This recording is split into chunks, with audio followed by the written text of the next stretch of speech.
Sarah Tim. Bienvenue dans ce numéro de ma chronique citoyenne où on s'intéresse aux désintérêts qu'ont les jeunes concernant la politique. Au Cameroun, l'une des forces vives de notre démographie, c'est la jeunesse. Et pourtant, dans les sphères de décision, un paradoxe persiste. Les visages qui tiennent le gouvernail sont majoritairement ceux des personnes âgées. Alors, est-ce des intérêts venant du côté de la jeunesse? Est-ce un rejet ou tout simplement de la peur? Nous allons à la rencontre d'un jeune pour essayer de comprendre d'où vient ce désintérêt pour la politique.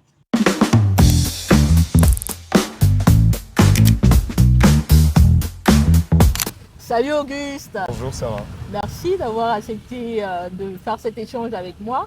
Le plaisir est le mien. Relax, c'est pas un interrogatoire. On va juste J'espère bien que ça n'en est pas un. essayer d'avoir ton avis sur une thématique. Alors dis-moi, quand tu entends politique au Cameroun, qu'est-ce que cela t'inspire? Je dirais aussi bien de la distance et que de la méfiance, même si les deux sont toujours un peu liés, de la distance, parce que quand j'entends parler de politique, ça me renvoie immédiatement au gouvernement, aux partis politiques et peut-être aussi à l'État. Et en tant que jeune, jusqu'ici, du haut de mes 26 ans, j'ai pas toujours eu l'impression qu'il y ait de la proximité entre nous deux. Donc c'est pour ça que je peux dire distance et un peu aussi méfiance, parce que il n'y a pas toujours une réalisation des promesses qui sont faites par les politiciens ou par les hommes d'État. Donc je pense que c'est peut-être plus efficace et plus simple de créer de la distance entre eux. Alors c'est un sentiment partagé. Moi également, je crois qu'il y a cette méfiance. Oui. Et au-delà, je rajouterais même un peu de la peur parce que Et c'est la normal. contradiction est souvent aussi mal accueillie pour Oui. certains cas de figure qui subissent parfois des répressions fortes lorsqu'ils émettent des opinions contraires. Effectivement, exactement. Mais à côté aussi, je pense qu'il y a un manque de renouvellement. Moi, je suis encore dans la vingtaine comme toi. Oui. Et il y a des personnes qui, depuis 40 ans, ne voient que la même chose, que les mêmes visages et qui sont aussi en droit légitime d'espérer autre chose. Et aussi, je dirais même exclusion, parce que en réalité, est-ce que quand tu regardes un peu notre environnement au niveau local, est-ce que tu as l'impression que les acteurs locaux, je ne sais pas, les conseillers municipaux, est-ce que tu as l'impression qu'ils ressemblent aux jeunes? Alors, je n'ai pas une vue d'ensemble sur l'ensemble du Cameroun, mais je pense que si on se limite déjà à ce qui est fait en matière d'action sur le terrain, il y a forcément une grosse distance entre ce que les jeunes vivent en matière de réalité et les propositions ou les actions qui sont menées par les élus.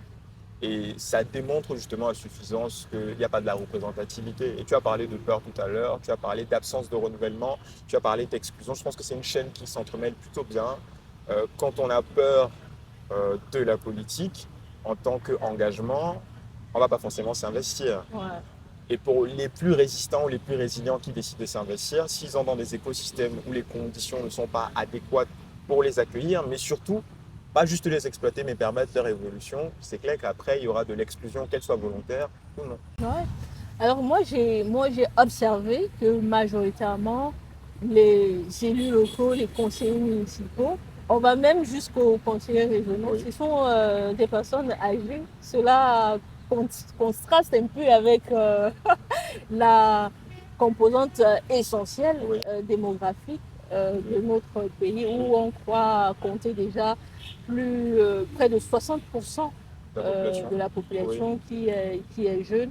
Mais je voudrais te demander, est-ce que toi, tu es militant d'une formation politique? Non, et je ne crois pas que ça arrivera de sitôt.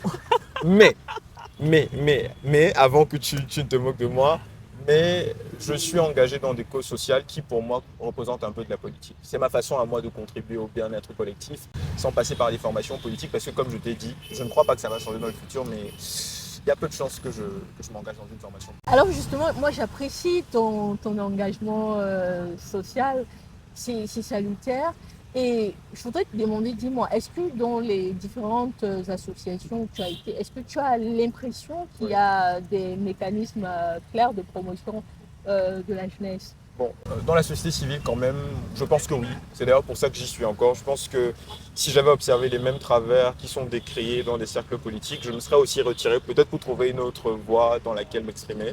Ce n'est pas parfait, mais je pense quand même qu'aujourd'hui, en plus des associations qui existent depuis et qui sont menées par des aînés, il y a aussi des associations qui sont menées par des jeunes. D'ailleurs, j'appartiens aux deux catégories. Je suis dans des associations qui sont portées par des aînés en âge, mais aussi par des associations que je porte avec des personnes de la même génération que moi. Moi, j'ai tenté de faire un parallèle assez maladroit quand même, parce que association et, et parti politique, c'est pas trop la même chose. On sait que les Oui. associations ne visent pas de conquérir le Exactement, pouvoir, oui. alors qu'un parti politique vise à conquérir le pouvoir. Et majoritairement, ce qu'on observe dans le cas du parti politique, c'est qu'il n'y a pas de mécanisme de promotion de la jeunesse. Tu vois, les jeunes sont mobilisés en cas de campagne électorale. Oui. Et puis après, voilà, ils sont relégués à des postes périphériques. Ils ne sont pas Pour les plus chanceux.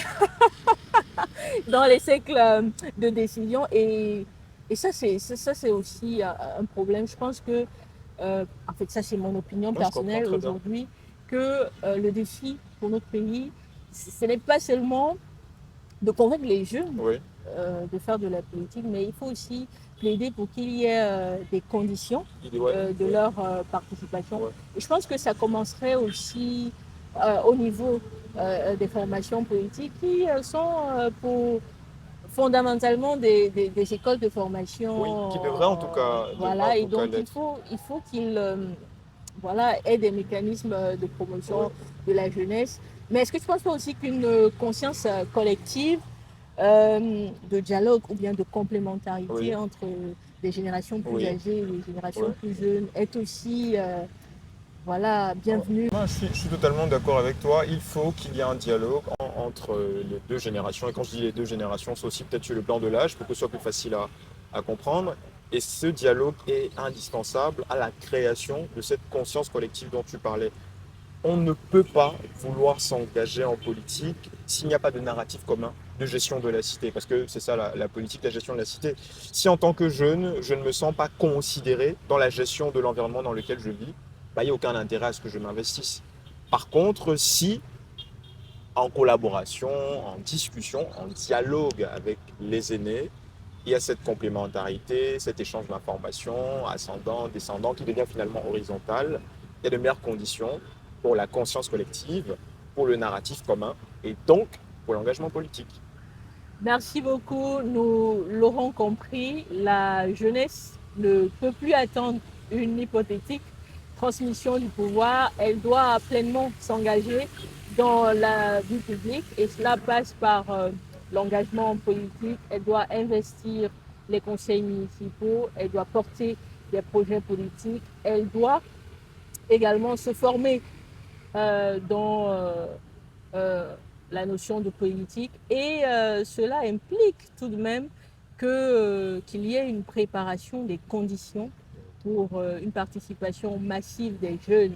Et donc la question n'est plus pourquoi la jeunesse est absente, mais quand est-ce que la jeunesse décidera de ne plus être absente. Merci Auguste d'avoir accepté de faire l'échange avec moi. J'espère que le déclic Merci beaucoup, viendra. Sarah. Merci beaucoup pour l'invitation. Je t'en prie.